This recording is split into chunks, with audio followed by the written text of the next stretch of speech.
देव बरो दीस दिवं तुमकां.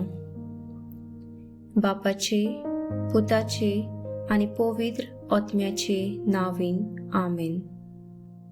मातेवाचो 21:13-31-35. जेजून दुसरी एक वोपार तांकां घाली. सासवाच्या बिया सारकें सुरगीचें राज. एका मनशान तें बी घेवन आपल्या पोरसांत रोयलें. तें कोरेंत सोगलें बियां वोन ल्हान, पूण वाडटूच सोगल्या झाडपाल्या वोन उंच जावन ताचें झाड जाता. आनी वाऱ्यावेलीं सुकणीं येवन ताच्या कांद्याचेर वस्ती करतात. ताणें आनीक एक वोपार तांकां सांगली. एके बायलेन आमटें घेतलें आनी 3 मापां पिठान तें पुरलें आनी सोगलेंच पीठ फुगलें. ते भाशेन सुरगीचें राज.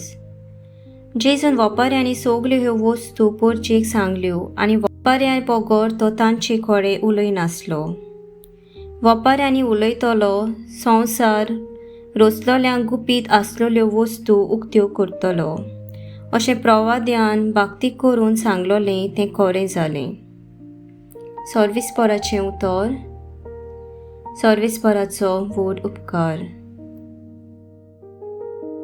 नियाळ सांसवाच्या बियांची वोपार आनी कोमेराची वोपार घेवन जेजू आमकां सुरगीच्या राज्याची वळख दिता.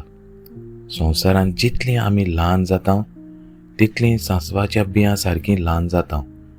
तितलीं देवाचे दिशेन सांसवाच्या झाडा सारकें व्हड जाता आनी आमचे भावार्थाचे देखी वरवीं आमी ल्हानांक, गरिबांक, विधवांक, अनाथांक आमी आलाशिरो दिवंक पावता.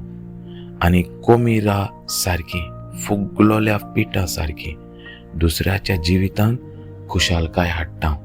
आमेन.